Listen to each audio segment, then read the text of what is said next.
Renata Goulart, da Beleza na Íntegra, e o tema de hoje é, para variar, cabelo. Muito bem, hoje nós vamos falar um pouquinho mais sobre a estrutura capilar.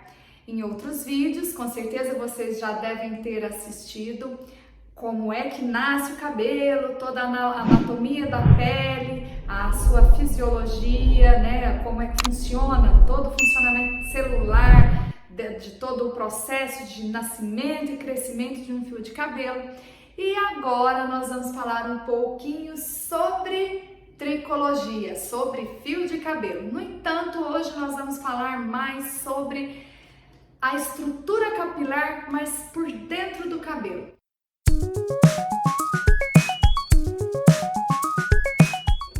Vejam só, aqui eu fiz um lindo desenho, para variar, já falei para vocês que eu não sou aquela exímia desenhista, né? Brincadeiras à parte, mas eu fiz aqui um esboço, um desenho, que está onde eu estou desmembrando um fio de cabelo.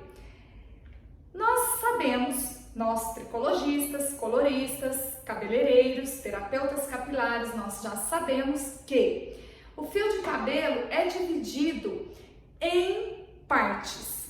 Nós temos, né, podemos considerar que nós temos ali três áreas, três zoneamentos, três zonas dentro dessa divisão capilar. Uma delas, né, a parte da superfície capilar, né, nós podemos dizer que ali, onde tem essa superfície capilar, nós também podemos chamar de zona A, zoneamento B, né, a parte mais interna, e zoneamento C, a parte mais profunda e interna ainda. No entanto, hoje nós vamos dar os nomes corretos, né, cientificamente falando, nós iremos colocar aqui, né, essa parte externa como a superfície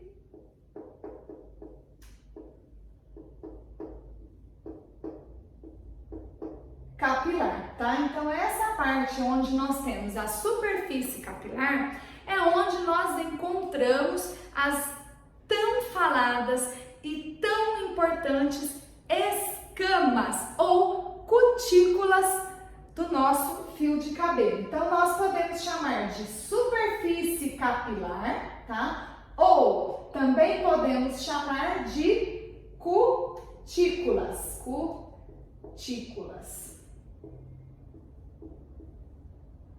Ok? Essas cutículas são muito importantes. Elas têm e desenvolvem um papel essencial na proteção da nossa fibra capilar. Não só nessa proteção, como também da coesão de todas essas cutículas. Porque, a grosso modo, nós poderíamos comparar essas cutículas não só como escamas de peixes, porque elas ficam alongadas e bem alinhadas, conectadas, uma sobrepondo a outra, como também podemos compará-las ao telhado da nossa casa, porque também as telhas desse telhado têm essa mesma característica de ficar empilhadas, conectadas e alinhadas de forma que protege todos nós que moramos lá dentro dessa residência de chuva, sol e vento. A mesma coisa acontece com o fio de cabelo, com a nossa cutícula. Essas cutículas têm a função principal de proteger o nosso fio de cabelo, ou seja, a nossa fibra capilar, toda a haste capilar e todo o conteúdo que tem aqui dentro dela, da ação dos radicais livres, e não só dos radicais livres, né, como o ar, o sol, o vento, né, e toda essa umidade do ar também, que são, né, a ação, né, em conjunto formam a ação dos radicais livres, mas também a ação de agentes externos, né? Procedimentos químicos, procedimentos de mau manuseio e assim por diante. Essa é a principal função da cutícula, ou seja, da nossa superfície capilar. Muito bem, pessoal, e o que mais acontece aqui na nossa querida cutícula, né? A cutícula, a nível de curiosidade, ela pode, né, em alguns casos, possuir camadas e mais camadas que vão se sobrepondo. Em alguns fios de cabelo, essas camadas podem variar de 3 até 10 camadas sobrepostas. Existem casos de exceções que eles dizem, né, os cientistas, que já viram casos de microscopicamente falando, de casos das pessoas terem aí até 12 camadas de cutículas sobrepostas e alinhadas sistematicamente numa fibra capilar. No entanto, nós podemos afirmar que existem aí de 3 a 10 camadas, tá? De 3 a 10 camadas de cutículas na superfície capilar. Portanto, essas camadas vão fazer, né, vão desempenhar a função de proteger o nosso fio de cabelo da ação de todos aqueles, né, radicais livres ou também de procedimentos de mau manuseio ou químicas, né, que nós profissionais às vezes estaremos executando no cabelo, ou seja, na haste capilar da nossa cliente. No entanto, pessoal, essas camadas de cutícula, assim como essa analogia que eu fiz, né, esse comparativo das camadas, né, das escamas do peixe, elas também não têm cor, elas são transparentes, existe ali uma ausência de pigmentos. Então é como se você olhasse por uma vidraça para ver o que está dentro da haste capilar. E vejam só, se eu desmembrasse no microscópio essa fibra, um fio de cabelo, e eu fizesse um corte, né, ali na lâmina ou através de um bisturi, tá? Vocês iriam poder visualizar da seguinte maneira. Aqui eu tenho exatamente, né, essas 3 a 10 camadas de cutículas alinhadas. Então, diríamos que eu colocasse mais. Aqui dentro, nessa outra parte, eu tenho todo o cimento intercelular, tá? Então, eu vou colocar aqui cimento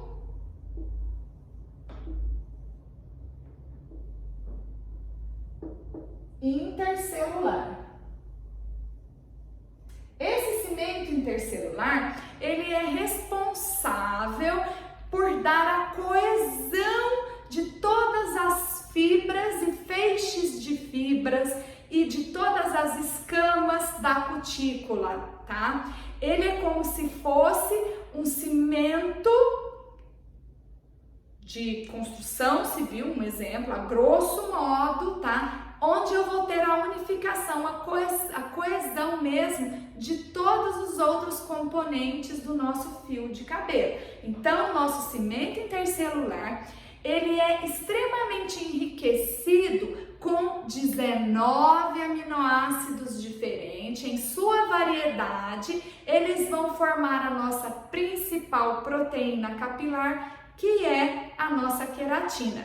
Então, esse nosso cimento intercelular, que se localiza na parte intermediária, ou seja, dentro do nosso fio de cabelo, né? Dentro lá do nosso fio, depois que você atravessou microscopicamente dessas 3 a 10 ou 12 camadas de cutícula, chega lá dentro do cimento intercelular. Esse cimento intercelular não tem somente essa função de coesão, ele também é responsável por garantir que os nutrientes capilares também possam ser distribuídos para as fibras capilares. Vejam só, então aqui eu tenho também só para complementar esse meu desenho, além de ter as camadas da cutícula, que é a parte externa do fio, eu também tenho cimento intercelular. E vocês vão observar aqui nessas partes de bolinhas alaranjadas que eu tenho as fibras, os feixes de fibras, tá? Feixes de fibras que compõem a nossa fibra capilar. Também nós temos, importantíssimo ressaltar isso, aqui algo chamado medula, ok, pessoal? A medula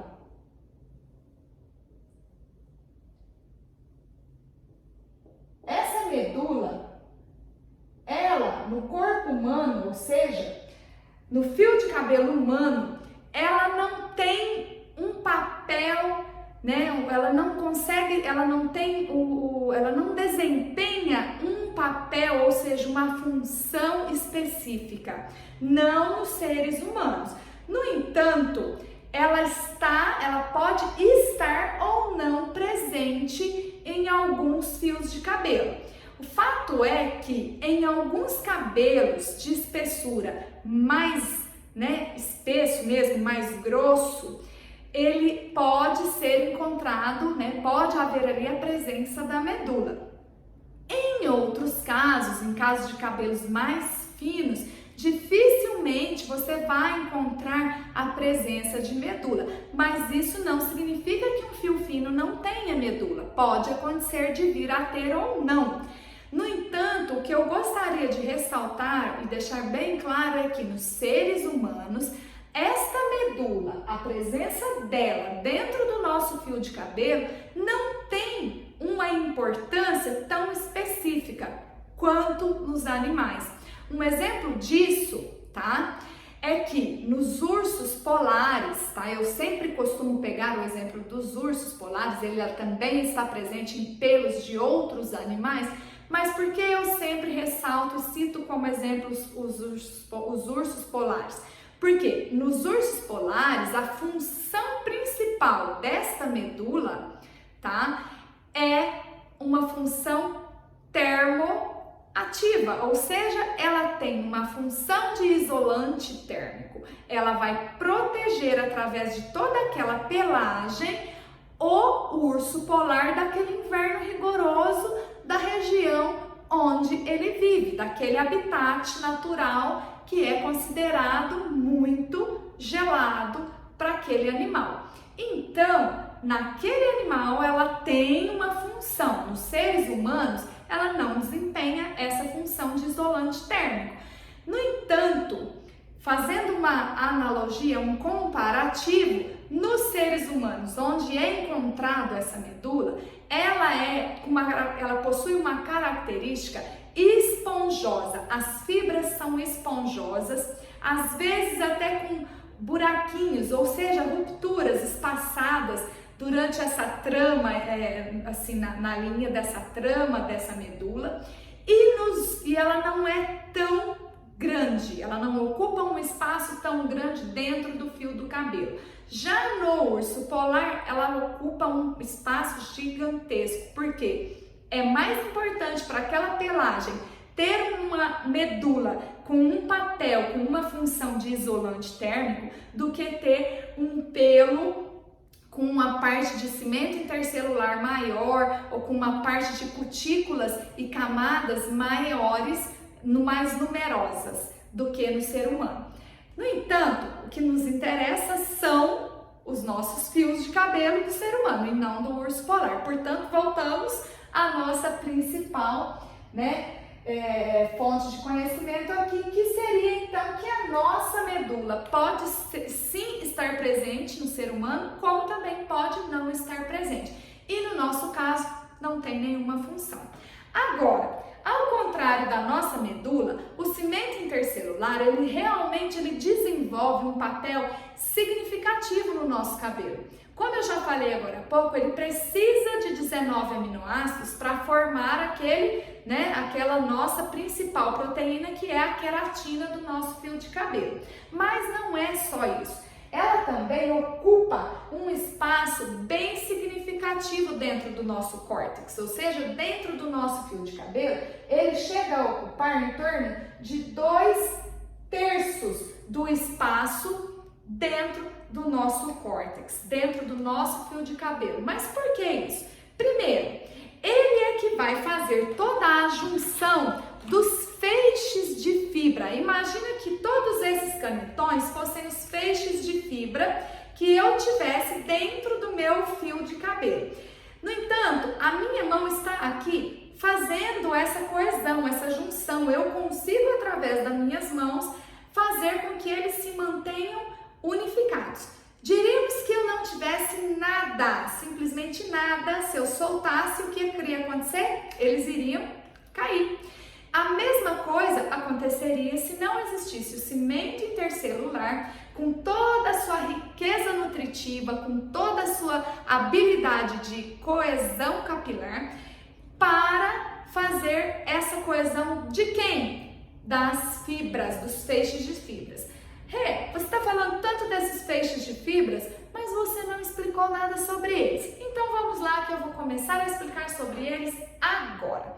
Imaginem vocês que então, aqui dentro, nessas bolinhas, onde eu coloquei em cor de laranja os feixes de fibras, eu desmembrasse e fosse ampliando isso ainda mais no meu microscópio. E aí, eu volto aqui para esse desenho de cima. Então, o que eu tenho dentro do, se eu atravessei as 3 ou 10 camadas de cutículas, entrei dentro do córtex, que aí é a minha, o quê? O coração do meu fio de cabelo, tá? Eu entrei lá dentro e aí o que eu encontrei lá dentro? Eu encontrei algo chamado macrofibrilas. Ou seja, essas macrofibrilas são feixes de fibras extremamente enriquecidos com queratina, que foram produzidas pelos fibroblastos, que foi mandado uma mensaginha lá atrás, no passado, pela epiderme, que lá na derme ele recebeu essa mensagem e falou: opa, vamos correr para a maratona, vou trabalhar, vou produzir uma teia, vou criar um folículo piloso. Daquele folículo piloso ele foi lá e criou feixes de fibra enriquecidos com queratina e colágeno. E esses feixes de fibra, se eu coloco eles sozinhos aqui dentro, eles caem. Então entra a ação de um outro componente importante que eu acabei de falar para vocês, que é o cimento intercelular. Então, entre esses feixes de fibras, seria como se eu tivesse unificando, ou seja, fazendo toda a coesão desses feixes de fibra com uma cola, que é, a grosso modo falando, o nosso cimento intercelular. Ok, e qual é, a função desses feixes de fibra? Eles são células de queratina que foram perdendo núcleos, foram se alongando, por isso se tornaram como fosse, como vocês estão vendo nessa forma alongada, e são células que perderam o seu núcleo e se tornaram em células alongadas e se tornaram feixes de fibra. São as macrofibrilas, porque elas são maiores, feixes de fibra maiores. Renata, vem cá, então onde é que está todo o meu conteúdo genético? Aqui dentro de tudo isso, porque é somente aqui dentro dos feixes de fibra que nós recebemos, dentro lá do nosso córtex capilar, é que nós temos toda a nossa carga genética, é que nós temos todos os nossos elementos do CHOMPS, que é do carbono, do hidrogênio, do oxigênio, do nitrogênio, do fósforo e do enxofre. E por falar no enxofre, de novo, volto a frisar para vocês a importância dele no nosso fio de cabelo, que é a impermeabilidade, a resistência capilar. Não se esqueçam disso. Sem essa presença altíssima de enxofre dentro do nosso fio de cabelo, nosso cabelo se desintegraria, ok? Ele iria se dissolver na primeira nuvem de chuva que visse no céu. Não ia nem precisar molhar o cabelo com água, tá?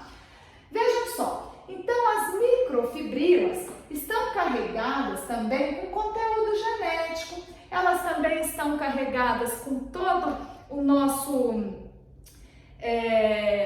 além da nossa carga genética, com toda a nossa nosso pigmento, com os aminoácidos, a nossa queratina e assim por diante. Se eu desmembrar essas macrofibrilas, eu vou ter dentro dela, tá? Aqui em cor de rosa, vou descer aqui, ó, essa setinha. Esse outro tubinho que tá em rosa, eu tenho aqui, que são outros feixes de fibra, que um vai saindo de dentro do outro. Dentro das macrofibrilas, eu tenho as microfibrilas.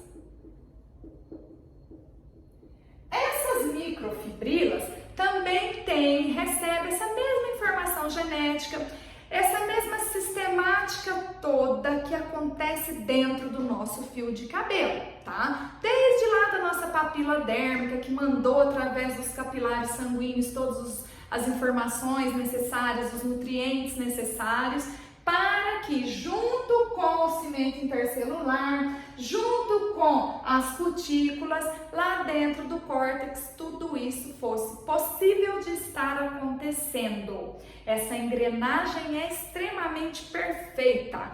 Nem se nós, em laboratório, quiséssemos recriar um fio de cabelo humano, jamais iríamos conseguir, tá? Então, devido à sua alta complexidade, tá? Devido à sua alta complexidade e à sua engrenagem extremamente perfeita, tudo acontece simultaneamente dentro do nosso couro cabeludo, dentro da nossa pele, através dos comandos da epiderme, da derme, dos capilares sanguíneos, das terminações nervosas, da ação das glândulas sudoríparas, das glândulas sebáceas, da ação do músculo eretor, do folículo piloso, da bainha epitelial interna, da externa e para tudo, volta, senão nós vamos pirar, né?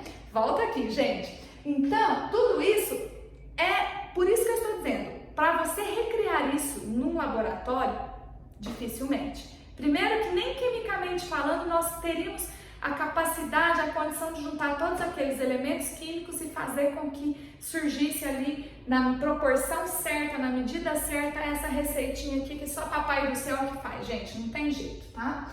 Então, dentro, né, das macrofibrilas, saiu aqui as microfibrilas. E dentro das microfibrilas, quem é que vem? Vem aqui, olha, as protofibrilas. As protofibrilas são feixes de fibra em pares, né, de 4 hastes helicoidais, ou seja, espirais, que vão formar as protofibrilas. E essas protofibrilas estão carregadíssimas de carga genética, de informação genética. É ali que está toda a informação de quem é você, de quem é o papai, de quem é a mamãe, DNA de mamãe, DNA de papai e DNA de Moá, tá? Então, aqui, pessoal, se eu desmembrasse ainda esses feixes helicoidais, né, essas cadeias de queratina helicoidais, vamos colocar aqui, ó, cadeias de queratina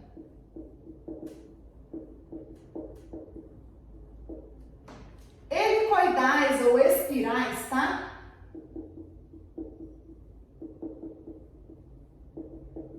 Dá no mesmo. Então, são células contendo uma carga genética que vai dizer lá fora se o seu fio de cabelo vai ser louro, castanho, acobreado, avermelhado, se vai ser um louro pro bege, se ele vai ser um louro acinzentado, isso pelo natural, não é quimicamente falando, tá? Se ele vai ser cacheado, se ele vai ser ondulado, se ele vai ser liso, se ele vai ser extremamente crespo, enfim, é ali, através dessas cadeias de queratina, com toda a informação genética que está contida dentro das cadeias de queratina helicoidais que pertencem às protofibrilas, que pertencem às microfibrilas e que pertencem às macrofibrilas e que pertencem ao córtex, que estão unidos pelo cimento intercelular, é que estão todas essas informações essenciais para nós, coloristas, cabeleireiros e assim por diante.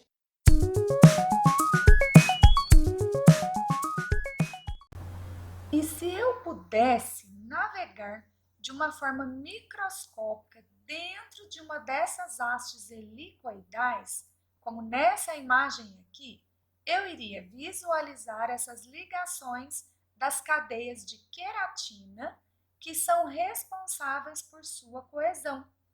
Renata, mas quais são essas ligações?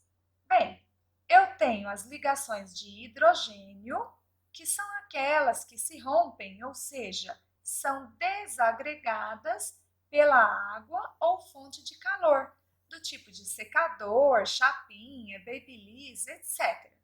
Eu também tenho as ligações salinas, que são aquelas que podem ser desagregadas por um produto ácido. E, por fim, também tenho as ligações disulfúricas, que também são conhecidas como pontes de enxofre ou ligação cistínica. Elas são mais resistentes e necessitam de um agente redutor químico para desagregá-las. E sua deformação geralmente acontece de forma permanente. Muito bem. Já falei aqui sobre toda a estrutura, né, capilar, desde lá da sua superfície, envolvendo aqui, né, as cutículas, envolvendo o cimento intercelular, a medula lá dentro de onde, gente? Do nosso córtex. Que o córtex nada mais é do que quem? O coração do nosso cabelo. É lá dentro que todo esse processo acontece. Agora vejam só, vocês vão analisar o quê? Nesse outro desenho, o que eu coloquei? Eu coloquei aqui de fora as cutículas,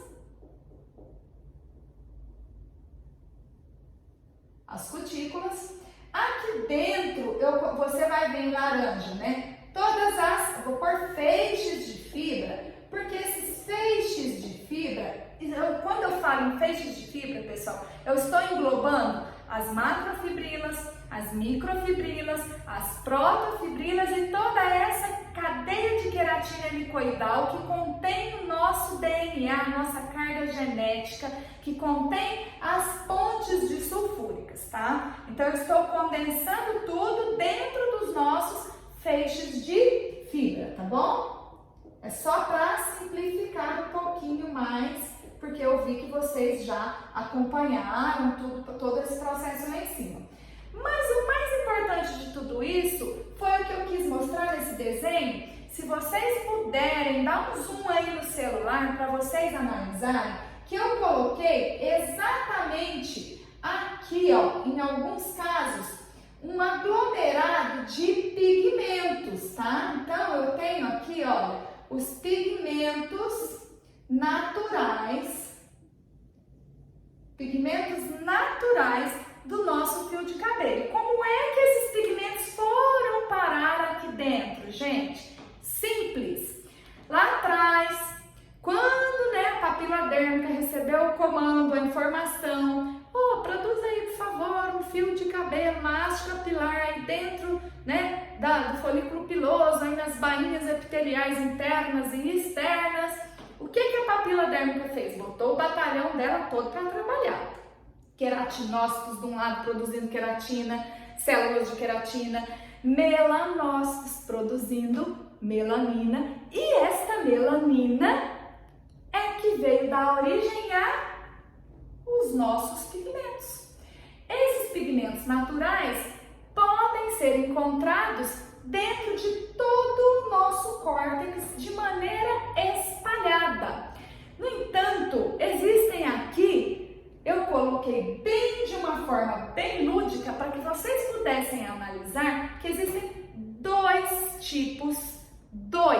tipos de pigmentos naturais, é claro, tá? Como eu já devo ter falado para vocês já devem ter assistido em outro vídeo, são os pigmentos granulosos e os pigmentos difusos. Mas para exemplificar, né, os dois aqui, eu coloquei, né, neste aglomerado de uma forma mais unificada os pigmentos granulosos e de uma forma um pouco mais espalhada os pigmentos difusos, tá? Então eu tenho os pigmentos difusos de um lado e os pigmentos granulosos aqui de outro lado. Por quê? Porque um anda em turminha, em bando, só de bondinho, ou seja, ele anda com uma turma, um aglomerado de pigmentos que são maiores e andam agrupadinhos. Os difusos não, eles gostam de sair mais desconectados, eu fico aqui, você fica ali, não me importa se você tá aí ou não. Eles são espalhados por todo o cimento intercelular, ou seja, por todo o nosso córtex, tá? Então, se você analisar nas fotografias que eu sempre deixo aí nos meus vídeos, se você puder avaliar, você vai ver que tem sim, né, em fotos microscópicas, como você avaliar exatamente a junção, a aglomeração desses pigmentos granulosos, e você vai ver de uma forma bem nítida, em pontos bem espalhados, os pigmentos difusos. O que isso é importante para mim, colorista? Gente, para mim que sou colorista é fundamental, porque quando eu vou fazer um procedimento químico para mudança de cor, seja ela para uma coloração, para uma cobertura de branco, uma mudança de cor, ou seja ela para uma descoloração, eu preciso saber quem é que eu vou remover e quem é que eu vou colocar lá dentro. E é isso que eu gostaria de passar para vocês hoje. Vocês que são meus amigos coloristas, meus amigos cabeleireiros, curtam, por favor, aí os vídeos, dê um like para mim, tá? Que eu vou estar sempre compartilhando com vocês. Dê o like no Beleza na Íntegra, sigam Beleza na Íntegra, estou deixando aqui embaixo o link para vocês seguirem, que eu estarei compartilhando todos os dias com vocês um pouquinho do meu conhecimento. E eu espero que hoje eu tenha agradado vocês com toda essa parte da tricologia e mostrando um pouquinho e de uma forma bem ilustrativa sobre, né, a tricologia, ou seja, sobre o fio do cabelo, como é que funciona ele lá por dentro, é como se eu estivesse fazendo uma viagem por dentro do fio do cabelo. A vocês hoje, meu muito obrigada, eu espero que vocês tenham